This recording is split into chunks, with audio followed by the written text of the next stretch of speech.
We're now joined by the new head coach of Salem women's soccer. He was on the, correct me if I'm wrong, Coach, you were on the men's staff last year. It's Coach Z, Adam Zelmanowicz with us. Hi, Coach. Hey, how's it going? Am I right? You did you did more than a year with the men's staff, right? No, I was just here last season when we won the national championship last year. I was the main assistant coach, I guess you could say. We had a couple of grad assistants. We had a goalkeeper coach, and it was a very interesting season last year. I'm sure you remember, but we started off very slow, not a lot of goals, and then our senior transfer just picked it up, scored 12 goals by the end of the year. Our transfer winger had 6 goals, 5 assists, and yeah, we just went on a crazy run. We scored I don't even know, like 15 goals in like 4 games at nationals, and we took home first national championship in Salem men's soccer history for the USCIA last year. So it was a very, very interesting year for sure. Yeah, I'm kind of curious. What do you take from that? Obviously, in many respects, it's been a tough go for Salem women's soccer the last couple of seasons. One win last year, and that has mostly been the norm. It's been a kind of a revolving door of coaches. It's been a tough program, and one win last year was obviously an improvement over where things were in 2024 when they were 0-18. So I know that there's a long way to go, but you bring some experience that I imagine is going to lend you some credibility in that locker room. So what is the first step here in year one to getting Salem women's soccer back to competitiveness? Because this program has not always been like this. This is a program that has in the past been pretty good, but it's in a bit of a lean stretch here. Yeah, so first thing, when you're stepping into a program that doesn't win many matches like back to back to back to back years, is just a full reset, right? And a full reset, it doesn't necessarily have to be players wise, but it has to be mentally. And that was a big thing for me. So meeting with all the girls that wanted to return that were still here in the spring, giving them my plans, my admirations, my mindset, telling them, like you said, my experience, my profile, and then just getting into recruiting. I only had 3 to 4 months to recruit. In the women's game, as you know, a lot of young ladies, they commit early, a year in advance. So, but I'm going to be honest, I think I was very fortunate with the connections I have, the agencies that I know, the places that I've been and lived and coached in the past to make connections with those contacts and ask them if they still had players available, and a bunch did. So I was able to have great phone calls and bring in 14 new players, retain 9, so we have around 23. Everyone has done great in training thus far. I think mindset-wise, like you mentioned before, it's very important that I don't just tell them things, I have to actually show them, right? And a lot of that has been done this preseason thus far, showing them that I know what I'm talking about. Show them my tactics, get them to believe in my system, get everybody to hang out with each other off the pitch, on the pitch, be able to hold each other accountable and not take it personally. We have a saying on this team: what happens on the pitch stays on the pitch. I learned that last season with the men's team, and it's very true. Somebody yells at you, it doesn't mean they don't like you. Somebody slides you, doesn't mean they're trying to hurt you. They're just genuinely trying to win a starting spot, right? And I think that competitiveness and that culture that we now have here thus far on the team will only get better year by year as I'm here. I've proven that everywhere I've been in the past.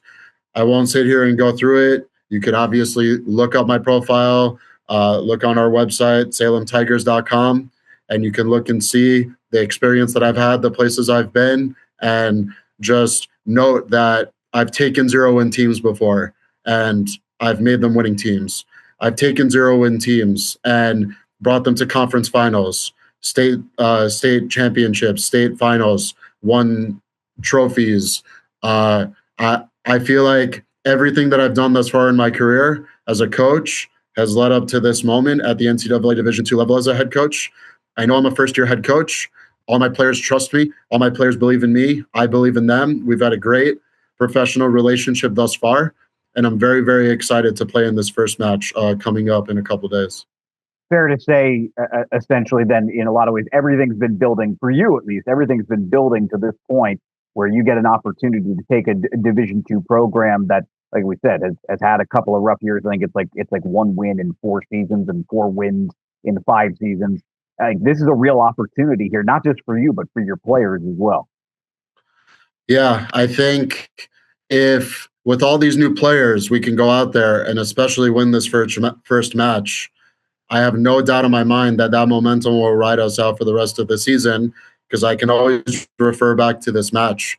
I can always say, look, we went out against an NCAA Division II opponent in the PSAC, which is a tough conference, and we won that match.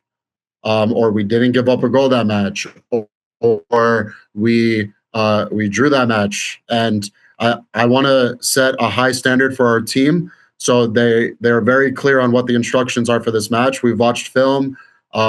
We've done a lot of self-reflecting as well. We've gone through things as a team. We've had film sessions and locker room sessions where we go over tactics. So I'm very excited. Like you mentioned, I've never been a head coach at this level, but I have been a head coach, and I do know what it takes to win matches against opponents that people don't think we should beat. I've beaten number 2 in the nation before, number 3 in the nation, number 10 in the nation, and my teams were unranked. So I do know what it takes to do that. But there's only so much I could say. We have to go out and prove it as a team, right? And no matter what happens, no matter what the results are, they're on me as the head coach. I take full responsibility. The wins are on my players. The losses are on me. That's the way I look at it. And when me as the coach, when I'm willing to do that for my players, I feel like they trust me that much more because I'm willing to take responsibility for what happens on the pitch. And I think for this upcoming season for you, when you watch the matches, you're going to see a whole new different team, and I'm sure you'll comment on it. But I want everyone to get hyped and very excited to watch us play this year. Mm-hmm.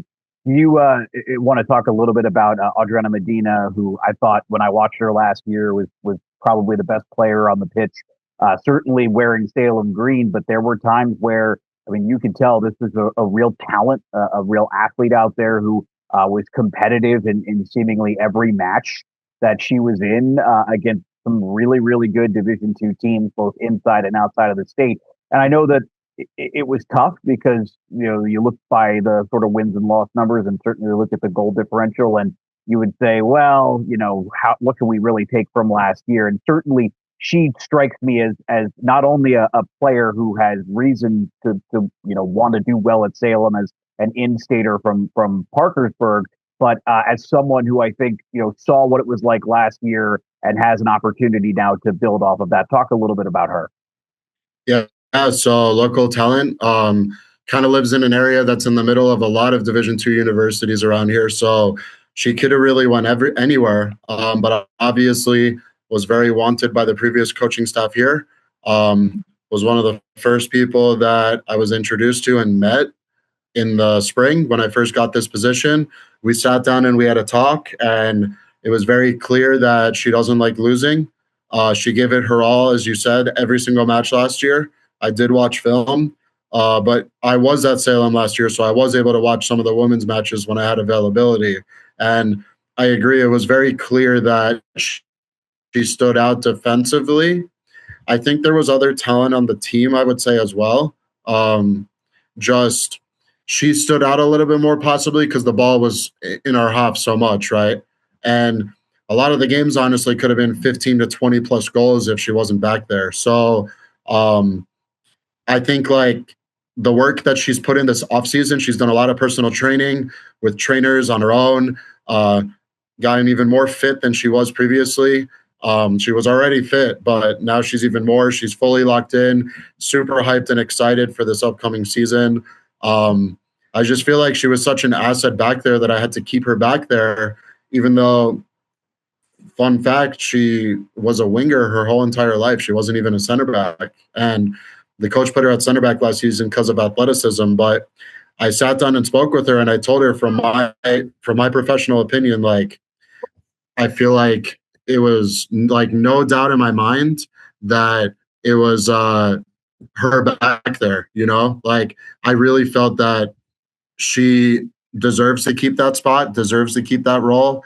And because of everything she did in the offseason and everything that she did this preseason, I selected her as one of the 3 captains that we have for this upcoming season. And she's a sophomore, so that says a lot that the team was also okay with that selection of a sophomore being a captain on a university Division II program. I have 2 more questions for you, and so obviously we talked a little bit about Adriana, but there are some other talented pieces, as you mentioned, some returning, some of which are here because you recruited them or convinced them to come to Salem as a transfer.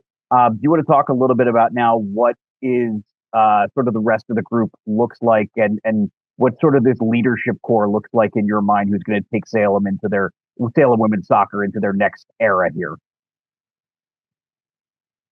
Yeah, so I think the biggest thing to building a program is bringing in experience that has been around a culture, that has been around winning, and then bringing them here, getting them a lot of playing time and a lot of minutes, and really getting them to teach the rest of the new players, right? So you need sort of a balance. I can't just recruit all freshmen and then build from there. That's going to take too long, in my opinion. And they honestly may never even learn winning. So I brought in experience, international or US. As an example, let's say we have a midfielder from Sweden who's a JUCO transfer. She was a captain at her JUCO for 2 seasons. Her name is Timina Ripa. I think that she's a very technical player, a very good midfielder, and she's going to open a lot of eyes to kind of what Salem is like now as a program. Also, along with her, since Tamina is from Sweden, we have a Swedish goalkeeper that's a freshman that is new from a very well-known agency in Sweden that very often sends players Division One. The agent knows me. I've known him for a bit, and he trusted me to help her develop and grow as a player. And I had a great phone call with her. So she chose me or us, instead of all the other options that she had available, Division One, Division Two, a lot of different levels she had available. But she liked my phone call the best and decided to trust me and come here. Her name is Alyssa. And let's see, experience-wise, we have a center back who's a D3 transfer, Lexi Smith. Very good on the ball. Very used to playing in a system where a lot of players play long against her. And I just think that with the 3 experienced players that we have coming in, those 3, even though Alyssa's a freshman, she played at a very high level in Sweden Academy, which is a country that is like very good for developing players, I'd say. Very high on IQ, very high on physicality, and it fits very well here in the U.S. So with those 3 coming in, there's so many. I don't want to list the whole team, but there's just a bunch of transfers. Like we have a winger, Emily Sullivan. She is a JUCO transfer as well. We have Emma Rower, who's a center back, JUCO transfer as well. So because I coached at JUCO for a few years, I have a lot of connections in the JUCO world. And I feel like there's a lot of talent there. And a lot of those girls need to be given the proper opportunity to play at a certain level. So I feel like it was warranted bringing them here. And this preseason thus far, all those transfers have panned out. Now we just need to show it on the pitch once we start our first matches in a couple days. One of those freshmen is Alyssa Brixander, right? The netminder who I think, from what I understand, you have a pretty high opinion of. Yeah, I think like when I was watching her highlights, I just saw everything I wanted to see in a keeper. Good with the ball, makes big saves, very good IQ, knows when to play short versus going long, knows when to where to find the passes. I just think it's really literally everything I'm looking for. And also has a high IQ in terms of organizing set pieces, corner kicks, free kicks, I really don't see any flaws as of right now. I think she honestly has the potential to play professional in the future if she really wants to. And it's just a matter of continuing that development, training with our goalie coaches here at Salem, watching film with her, and not just thinking in my brain, oh, she's experienced, I don't have to pay attention. For me, somebody that's experienced they know a lot already. So I have to spend even more time teaching them even more than they already know, right? And that's honestly a big reason why she came to the U.S. is because U.S. women's soccer is one of the best countries in the world internationally for the sport. And she wanted to get the experience here. She wanted the education and the soccer at the same time. And you're able to get that here at Salem. So I think that everything made sense. And so far, she's loved it. We've had great conversations here in my office, and I'm just very excited. But don't get me wrong, Alyssa's amazing, but we also have two other very, very high-level goalkeepers that I'm very excited for as well that are both returners.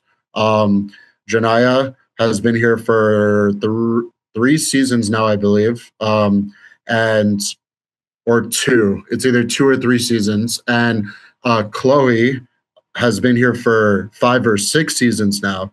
So she's been through everything at Salem since COVID. So this will be her 6th year.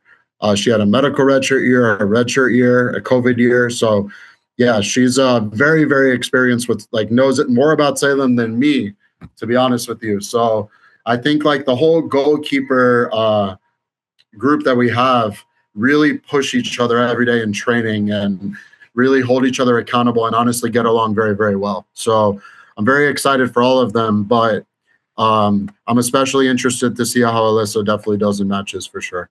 And so now to that final question, as I had snuck one more in there, I just, as we were, talking, I wanted to make sure we mentioned the goalies, but I guess, how do you sort of look at what your expectations are for this year? Do you put a win-loss number? Do you put an overall objective? What is the goal, or what are the goals for Salem women's soccer in the 2026 season? So my expectation is to win 10 plus matches this year. If I don't hit that goal, then I feel like I failed, and then I need to revisit and relook at things going into the off season. I don't know if you know, but I cannot recall the last time Salem women's soccer had 10 plus wins. I want to say 2018. I want to say 2018. I think that 2018. Okay. So it's almost been a decade, right? And that's too long for a program at this level. I think that NCAA Division II programs will obviously have good years and off years and gaps in recruiting, et cetera. But since I'm able to fully rebuild, I feel like it's leveled out well. And I'm obviously already looking at 2027s. Got to get ahead in the cycle because, like I said, women, a lot of women's players like to commit early because they don't want to worry about it senior year. On the men's side, it's more like last second decisions with them. It's a whole thing. But for the women's, like they know what they want. A lot of them want to come visit, so we already have some of those scheduled. But no, I mean, the bottom line is, like, on the women's side, if they like the coach, they like the system, they're obviously going to watch the matches coming up, right? So it is very imperative and key that we're competitive in every match and we're winning as many as possible. And I feel like with the schedule that we have for this upcoming season, a lot of people are going to look at us and go, they don't win games, easy win, I can play all my players. But that would be a mistake to underestimate us and then a program that I'm coaching. I love being underestimated, and I want coaches to do that. I really do. I want them to go, oh, it's Salem, we're going to win. And then we go out there and we dominate possession, and they're going to be frazzled. They're not going to know what to do in their halftime speech. I really want to surprise people. Like, I want people to watch us, and I want them to go, this is Salem. Like that's what I really want to do. So we just got to go out and prove it. I've seen it in training. I know we're capable. Obviously, nerves will be in play match 1 and excitement. So we just gotta go out there and give it our all, 100% or 110% every single play. Coach, really appreciate your time. Adam Zelmanowicz, who is the head coach of Salem women's soccer, year 1. New season, of course, gets underway. Of course, I had the schedule open a second ago. Hold on. New season obviously gets underway on August 27th, but the home games begin Saturday, September 5th at the Bridge Sports Complex. So, folks, if you want to go out for that, Ohio Christian University, the first home game of the year. That is a 12:30 p.m. kickoff, and we look forward to seeing you all there. Coach, thanks again. Perfect. Thank you so much. As we continue on previewing Salem fall sports, Greg Gilmore, the head coach of men's soccer, and one of the most, if not the most successful program of the fall sports programs, maybe of all the sports at Salem last season. You guys won a national championship in the USCAA. I believe I have the acronym correct. You do. Yeah, we had a good ending to the fall. I'd say the beginning was littered with a lot of ties and maybe could have been, should have been, a couple close losses, a couple blown leads. But I suppose at the end of the day in sports, it really just matters how you finish. And, we won the big one that we could. So pretty excited about that and hoping to build for some bigger and better things for the future. The finish was really good. Looking back now by the numbers, you guys finished winning 3 straight, including a 6-1 win over Berkeley College from New Jersey. And you won 5 of your last 6. And even in your losses, you lost to West Liberty on October 25th. That one was tight. You lost to Point Park. That one was fairly tight. Now, that West Liberty loss, that I would imagine as a coach, you're not thrilled when there's 9 goals happening in a game, 5-4 final. But I've always heard coaches prefer low-scoring games. The West Lib loss, it stands out, I'd say, honestly, in my career. I mean, we had a 2-goal lead. We missed a penalty kick. At one point, we were up a man, and then we were up a man again. It was a lot of mental mistakes in that game, and it was tough because that was a chance. I mean, you mentioned winning 5 out of our last 6. I honestly think we could have even been better in the second half of the season. And the West Lib loss, that's probably one of the biggest examples in there. And again, there's a couple other tight ones in the second half. Even Charleston, I think they were number 1 in the country at the time. We lost 2-1 at their place, and when the game ended, the ball was in their box. So again, last year, a lot of close games, a lot of tight games. Now it's, can we take a step forward? Can those tight games can the losses become ties? Can the ties become wins? That's how we take the next step here. Yeah, and looking at the progression, you took over in 2024. Team was coming off of a 2-win season, and you look at 2024 and you say, well, team won four games, went 4-12-2. Is that really that good? Well, that is a step in the right direction. You guys quite literally doubled your win total, in that first year, and in year 2. You came very close to doubling your win total. You went from 4-12-2 to 7-8-6. And then, of course, a big part of that was what you guys did in the postseason. So the program is showing real growth year over year. You can actually point to that, and you're exactly what you're talking about in terms of turning ties into losses and turning losses into ties and ties into wins. You've shown that year over year since you joined the program. Yeah, I think the goal has been to get more competitive every single year. The first year, that 2024 season, it's okay, can we compete? Can we start to get some results at this level? And the record was better, but obviously it wasn't groundbreaking or anything. But still, by and large, I'd say we were mostly competitive in the losses. Whereas in all fairness to the program I inherited, there was a lot of games the year before where they just weren't competitive. I mean, a 10-1 loss to Charleston, there's just a couple ugly score lines there. So first year is, can we compete? Can we show that these Mountain East teams, we belong at that level? And then second year is, again, can we start to win some games? And I think we did that last year. Again, I think we should have been a little bit better record-wise last year. But now it's, we're talking about, now we're actually in the Mountain East. It's, can we not only make the postseason, but can we hopefully advance in the postseason? And we graduated a lot of guys last year. I want to say, I think we graduated 13 guys. Obviously, losing your leading goal scorer, Caleb Krishner, that's a huge blow. Jason, our starting goalkeeper from last year, is out injured right now. He tore his ACL in the national championship. But I'd like to think we brought in the pieces to, hold things together. And still, again, the goal is still to move forward this year. What stands out to you among this group that you've assembled for the 2026 campaign? It's a very odd mix of experience and youth, I would say. We have a couple guys that have now been here for 3 years that kind of came in my first year. And then we have a lot of new players, some transfers, some true freshmen. I think one positive is I think we've taken a step forward when it comes to the togetherness, the grit. And that, to me, that's the type of qualities that, help you close out a 1-goal game. Maybe that's the stuff maybe we needed a little bit more in that West Lib loss that I referenced earlier. So I think culture-wise, at least right now, it's always a little bit easier in the first week to kind of build that togetherness. But right now, I think there's been a lot of positive signs that we've stepped up our culture game right now. And I think that will help us in some of the tight games. obviously, as you mentioned, it's always tough when you lose, your leading goal scorer. And correct me if I'm wrong, but I believe you guys also lost one of your big minute eaters in Max Kavanaugh, who's also gone. But Dylan Vaughn is back, and he was the leader in minutes for the team last year. So I guess sort of the balance there, I imagine, is you have to put a little more responsibility on Dylan because you've got to spread out responsibilities that other guys may have vacated, whether that's scoring, whether that's defense, whether that's off field in the locker room stuff. And simultaneously, he's got to find a way, I imagine, to work with guys in that room. And you've got to find a way to work with guys in that room to also distribute those responsibilities. What's that process like? I mean, it's complicated because we have a lot of guys that, have been here a couple of years, but now they need to take on bigger roles. I mean, you mentioned Dylan Vaughn. We lost the guy who's played center back within the last 2 years, Ahmad. He graduated. Ahmad did great things for us, but now it's kind of Dylan's turn to step into a much bigger role. Like, obviously, Dylan played a ton of minutes, and now he's got to be one of the big voices in the squad. Copper West, another example. Played, I think, almost every single game the past 2 years, but now projection-wise, at least, we expect him to get more minutes this year and hopefully play a bigger role. Tommy Sawinski is another one. There's a long list of guys that have been here 3 years now where they're always a part of things, but now we need them to play a bigger part. And we also need them to show guys kind of the way, if that makes sense, like how we want to play, our expectations, kind of hold our standard. And it's a different role for them, but it should be pretty exciting for them. And I think they're willing. I think they're up for the task. Yeah, Ahmad was a lot of fun to watch last year when we got the chance to see a couple of those games.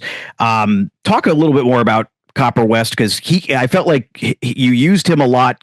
I know he started a couple of matches last year, but primarily coming in off the bench. That role, is there a significant change when you are asked to take on more? Like, did you walk into the offseason and say, hey, here's what I need you to do to be ready for next year? Or is it just, hey, when it's your turn, answer the call? I don't think me and him specifically ever had a conversation. I think we might have had one spring practice where I kind of told him like I was going to give him a little bit more freedom on the field than I had in years past. But I think Copper is a great example. He has always had like an incredible technical ability. Like he can do things with the ball that I could never dream of doing. I think the adjustment for him his freshman year was just kind of getting used to the pace and physicality of the college game. But I'd like to think Copper's bought into like everything we do. Like he is so much physically stronger. He's faster. He's making such better, quicker decisions on the ball. And I'm honestly really excited for him this year because I think he's going to get some opportunities that he hasn't gotten yet. And again, with the talent he has, like this could really be a big breakout year for him. And again, I think he's been looking forward to it. Plays at a really high level in the summer in USL too. So it's going to be a big season for him. Do you want to talk about what your situation is going to look like in net? Used 3 different keepers last year, though Jason Barrientos obviously had the lion's share of the minutes. But what does your overall depth chart kind of look like there? How are you planning on distributing minutes in terms of the net? I always tell guys it's an open competition. Jason hurt his knee in the national championship last year. We're hoping he can be healthy by the end of the year. He just got back into camp. He looks great. He's been doing everything he can in rehab, but obviously Jason's not going to be available to us in the beginning of the year. So we brought in Greg from Ireland as a transfer. He got to work with us last spring. Greg he's looked very sharp this preseason, so we're very excited for him. Brought in 2 other true freshmen. Daniel came from a very high level academy over in Costa Rica. High regards. He's a little bit on the shorter side for keepers, but very quick hands, very good distribution. And the nice thing about Daniel and Greg is they kind of have different strengths, which I think gives us a couple different looks to throw at opponents, but they've both been training really well. Then we got actually 2 other keepers. So we've kind of loaded up on the position in the offseason while we knew Jason was going to be injured. Renell, he's a big guy from Quebec. He played in the NEPSAC. It's a very high-level prep school league in New England, as well as Francis. He came over from UAE. He's played at a high-level club as well. So we got 4 guys that we're really hoping can compete. Again, Greg's been around the college game a little bit longer. So, again, it's nice that we were able to bring in some experience when we didn't really expect that to be a possibility, but we'll see who wins the job and we'll see who gets hot. I guess that's the best way I can say it. You guys start out on the road at Malone, at West Virginia Wesleyan College, then back home for the home opener on September 5th. That is a Saturday, 2:30 in the afternoon. Of course, encouraging folks either come out and see them, or you can catch our broadcasts of the game. And one way or another on Salem TV. We look forward to folks tuning in. Coach, much appreciate your time. Thank you. Thanks for having me. My name's Eric Little on the Salem Tigers Sports Network, joined by men's water polo head coach Robert Bullion. Coach, welcome to the program today. Thanks for having me. Previewing the fall sports seasons, a good season for the Salem Tigers last year. What was the biggest thing you were looking to take out of the way last season ended to get better for this season? I think a big thing last season was getting all the freshmen we had into getting our system down, getting the way we do things down. I know there were some ups and downs throughout the season. Talent's never really the issue. It's really just having everything come together. We fell a little short of champs last year, but I think the experience that a lot of the freshmen last year had, along with our guys that have been there, done that, I think is going to do wonders for us as we get into this season. As guys have gotten into understanding our systems, understanding the way the game's played here in the NCAA, and I think spring was a big step for a lot of them to get some of the more time that they didn't get in the fall. So again, I think it was a good rebuild season, although it was frustrating at times. But again, like I said, talent's there. We just have to put things together this year. What's the biggest step up when you're going from high school or club into NCAA competition? I mean, we have guys from all over the place. So I mean, I would say it's a higher level step up for some, as opposed to like the American high schools and club, USA Water Polo. We have guys coming from the different national teams and all that from other countries. Sometimes they have to back things up from the way FINA does things. So I think all the guys have to make some sort of adjustment one way or another, whether it's get a little more physical or be a little less physical based on where exactly they're coming from. But I think it's good for all the new guys to kind of go through that learning process as they go through their career. How has the preseason gone for you? Has it gone according to your plan? The guys are ready to work, so it's been nice to see. They're definitely motivated. Getting fifth place after being defending champions last year is definitely not sitting well with a lot of them, and they know they got to put their head down and start grinding to make sure that doesn't happen again. Who are some of the guys you're going to be leaning on in 2026?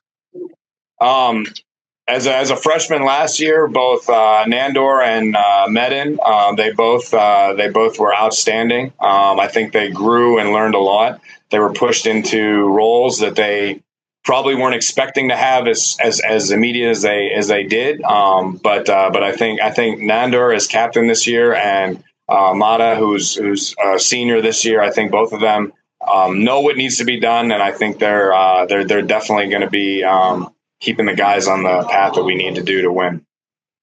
When you're looking to create captains, what are you looking for, or do you let the team really decide that? How is that decided on your team? I believe it's really organic. You can tell which guys are standing out as leaders when they talk, when they say things to the team. People stop talking and listen. When they show up every day. The way that I kind of feel out for captains is when I look in the room, who are the guys I'm going to go to battle on the bad days? Who are the guys that are going to come in every day and do the things that need to be done, regardless of who's watching, regardless of what credit you get. And I think our two captains this year are definitely guys that just show up and work no matter what. So I think that's a big part of being a leader on this team. Where are some areas on your roster where you might be a little bit surprised in a pleasant way? I think our freshman group we brought in, although it's not 12 as it was last year, I think each person brings something to the fold that we need, that we're either lost or we didn't have last year. So we're getting some depth at center. We're getting some depth in the goaltender field. I think that's definitely going to be big areas for us to be able to improve from last year. So it's going to be exciting just to kick off the season here in Navy in a couple weeks. Who anchors it in goal for you this year? It's going to be a battle. So we have Sergey back. He's going to be a junior, and then we have a freshman goalie, Jelle from the Netherlands, who they're going to be fighting it out. So the first few weeks they're going to split time. We're gonna see what we got, see what's going to be the best fit, and I'm excited for the battle. How long do you want to go into the season and let those two guys battle? Is there a point of the schedule where you're like, okay, we got to have it figured out by then? I think we'll have it all figured out before conference play. So conference play will be in October. So that gives us some time. We got a number of games, number of invites to be able to really get down, making sure our team's running the defense they want, how they need it. So there's a lot of pieces that go into it, not just them just making saves. It's them communicating, them figuring out how to work with the guys and all that. So obviously Sergey has done it for a year for us, so he's got a little edge there. But again, I think it's going to be an exciting battle to see who's the best fit for what we need when it comes down to important games. Is there someone on your roster that's maybe stepping up a little bit and showing you something here in the fall practice that to kind of position themselves a little higher on your roster? I think Antonio is he's a senior this year. I think he's got a lot to prove. He had a high ceiling coming in as a freshman, and he's had some ups and downs going into his career. I think this year it's kind of weighing in on him how much his senior year is creeping up on him. So he's been motivated. He's been a leader, and I think that his work ethic is showing that he's focused for this year. I think he's going to be a big part to our success this year. Well, let's talk about that schedule. I know you kick it off here soon against Navy. It's a rugged schedule. You got a lot of different invites, and you're going to see some competition. Where do you think you're going to be tested the most on that early schedule, especially? Oh, I think day one. We got Princeton and Navy on day one. So those are two teams that are going to be in the top 20, or at least around that all year in the nation. So that's what we want. That's what we need. We need to see where we way up. We beat Navy last year, so I know they're going to be hungry to get revenge. But again, I like having these types of games to kind of get us to up our playing level, get us to up our level of compete, to be able to do what we need to do in the conference. So I welcome all opportunities for us to get better, and I think that right from the start is going to be good for us. So a little eye-opening for some, but I think we can rise to the occasion when we need to. Crucially, you have two big weekends in Bridgeport. How important is it for you to have those two home weekends on the schedule this year? I think it's nice. Obviously, for seniors, for us to have a senior day is going to be nice for them. But I think it's just being able to play in front of our home fans, our parents. They're great. They come out and watch. The Bridge is excited to host some weekends. But it's definitely good to have that atmosphere. We're not traveling. We're not on the road. We can play our games. We got a big invite this year. We got Fresno Pacific flying out from California. We got GW coming out, Hopkins. So we got a number of teams coming out. So it's going to be a fun tournament. And I know everybody's excited for it. And I know that there are probably a lot of people who are Salem Tigers fans. Maybe they've never come out and experienced water polo in person. Why should they come out and support your team and enjoy this sport live for the first time if they never come out? It's definitely unique if you haven't seen it before.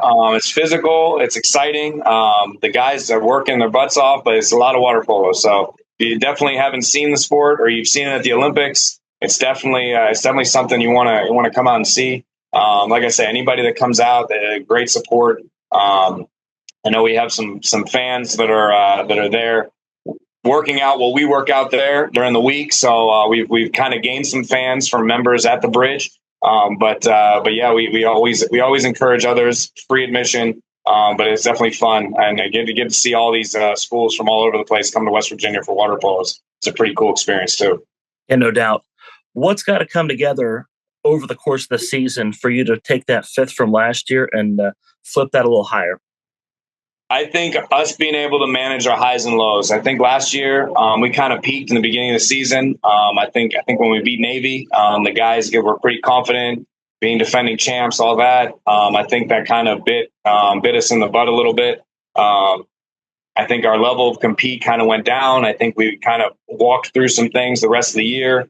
Just if we show up, we're going to win. I think just changing that mindset, I think kind of floating under the radar. I don't think we're going to be ranked too high when it comes out in the conference, and I'm good with that as well. So I think it's going to be good for us to kind of work our way back up. I think that's going to be definitely the way that we need to take the season's approach and work our way to the top if we can. Robert Bullion, the head coach of the Salem Tigers men's water polo team. Thank you so much for joining us today, and good luck with your season. Thanks, man. Appreciate it. It's our fall sports preview here at Salem University. Today we're talking about Salem women's volleyball. I'm joined by Matt Carpenter, the head coach of the Salem Tigers. Coach Carpenter, thank you for joining us today. Glad to be here. A season for you last year where you had some graduation losses, not a lot of them, but with a small roster, the losses you had were pivotal ones. How did you reload going into 2026? We did that two ways. We got some recruits. We got a grad student coming in to fill one of our outside positions. Obviously, we lost both of our outsides. Both of those girls were from Italy. We brought Brianna Burrow in from Erskine College. She's been doing really well so far. She's an all-around player, really good for us so far in serve receive, and she'll be playing one of the outside positions for us. And then we moved one of our middles from last year, Allie Bigneron, to the outside, and she's looked strong for us early in the season so far. So, what led to that decision to move her outside? Was there something you saw in her where you realized she could make that move and she could handle that adjustment? Yeah, we brought her in as a middle last year. That really wasn't her favorite spot on the court. She loved to play outside. It was just a need for us last year of where we needed her to be, and was able to go out and get a girl to return for us that played for us a couple years ago, and Haley Haynes to play that middle spot. And we also found Lily Irvin from Whitfield, Virginia, to play the middle. So, and they've looked real strong with the block for us as well. Also had Sophia Gadisi come in from Honduras, and she is also her size doesn't look like she's a middle, but she plays a lot bigger than she is, so she's been strong for us as well. You've done a good job since you've come on to the Salem staff of recruiting both abroad, internationally, and you've cast a wide net, but also of keeping the focus here at home in North Central West Virginia.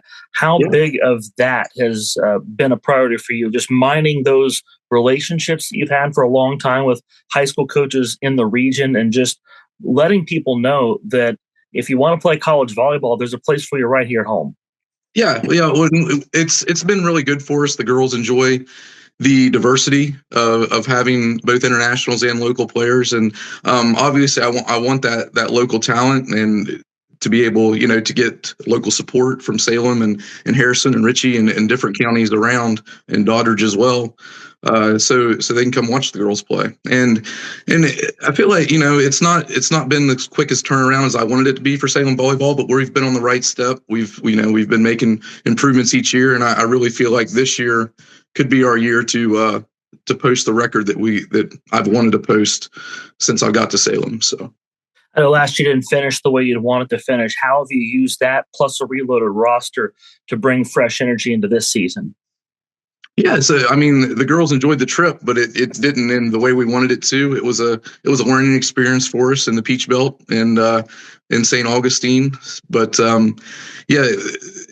I think the girls returning, it fueled them a little bit, and to put Salem volleyball, on the map. So, is there somebody on your roster that you just see it right now? They're ready to take that next step up from where they were last year. I tell you, I've really been impressed so far. And again, we've only had this is our 7th practice. We had really good scrimmage over the weekend. We went 7-1 in our scrimmages, but our back row is really scrappy. We're very quick. Ana Vian that we had from Brazil last year as a libero is looking strong again. She's healthy. We brought in a girl from Turkey, Lauren. She as well, very good at the libero position, DS, very, very quick, very good in serve receive, which is going to be a staple for us to be able to run our offense. So been really happy with our back row and our scrappiness so far in practice. Again, your schedule kicks off this weekend. What can we expect out of that schedule in 2026? Yeah, so we're looking to get off to a quick start. I'm excited to go to the SCA tournament at Penn State Beaver this weekend. So we have, two worthy opponents up first. So we're looking at I think the girls are excited to get started. So how excited are they to play other competition and do things other than back and forth in practice? Yeah, that's always a thing that, and we're pretty good about keeping it lively in practice. Our practices have been very competitive so far, but I know that they enjoyed themselves over the weekend.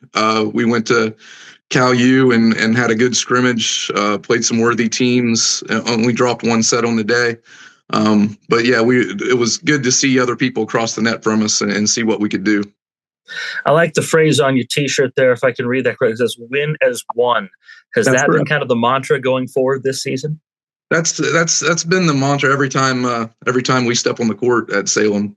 We're a team first. We're trying to do the best we can to put the best product on the floor that we can for Salem volleyball. And I feel like this year could be the year that we finally post a record that I won't say I'll be satisfied with, but it is worthy of Salem volleyball. So closer to the expectations that you had, at least. Yes. Again, it didn't. It's been a progress of getting the right chemistry and the right girls in, but I feel like this year, I hate to go as far as say it's a disappointment, but if we don't post the best record in Salem volleyball history this year, I'm going to walk away disappointed. We have that ability. We have the girls in the gym that can do that. And I believe we have the attitude and the willpower to put that together this year. You've coached championship teams in the past. What kind of thing does it take to build that culture? Do you just have to keep pounding that message in day after day after day? Well, it's a buy-in from the girls as well. I mean, and having the right chemistry and the right attitude on the floor. But yeah, it's something that we try to instill when we recruit at Salem as well. Just trying to find that right player that meshes with maybe our coach's style as well. But so far, the last couple of years in recruiting, I feel like we brought the right girls in to have that chemistry, and so far the girls seem to be clicking very well. They're together all the time. So, and I it's still early. We're only 2 weeks in, but I feel like they've done a great job so far of getting that chemistry that we want on the floor. Women's volleyball is having a really big moment on the national stage here over the last couple of years. The popularity has grown with increased attendance and bigger events and bigger television audiences. But you've got a really good team in your own backyard. So for the people in Doddridge, Ritchie, Harrison counties who want to experience this, what would be your pitch to get them to come and see you this year? Oh, well, I don't know about a pitch, but it's a great learning experience, especially if you have volleyball players in your family. I think it'll be a good learning experience for them. We are playing a high level of volleyball. So it might awaken some of the younger players in the area of, hey, Salem volleyball is right in our backyard. There's good volleyball to be seen, and maybe somewhere that they might want to attend in the future and continue the tradition that we're trying to build there. If you got that middle school team, that high school team, you'd be a great way to come out and spend a Saturday or spend an evening and just get a look at what high level college volleyball looks like up close. Absolutely. And like I said, we have some local players that we obviously like for you to come support. Players from Philip Barber and Liberty and Calhoun and different surrounding areas that we have on our team. So, what has to come together for you to get this group where you want them to be by season's end? Right now it's just I believe it's a confidence thing and getting to know each other just a little bit better. But each player is definitely going to have to accept their role, and be okay with that. We're deeper than we've ever been. So, and that's a good thing. That's a good problem to have as a coach. However, you got to have the girls also buy in. I can only put 6 on the court at a time, but so far the girls have bought into what we're trying to do. I'm excited about some of the girls that we have to plug in different spots, in certain parts of the game that gives us a little.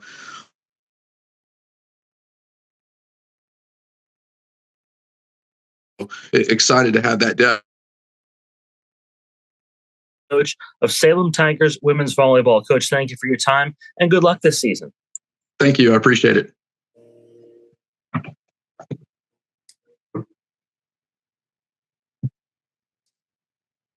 I don't know if Caden's coming back or not, but thanks again, Coach. Appreciate you.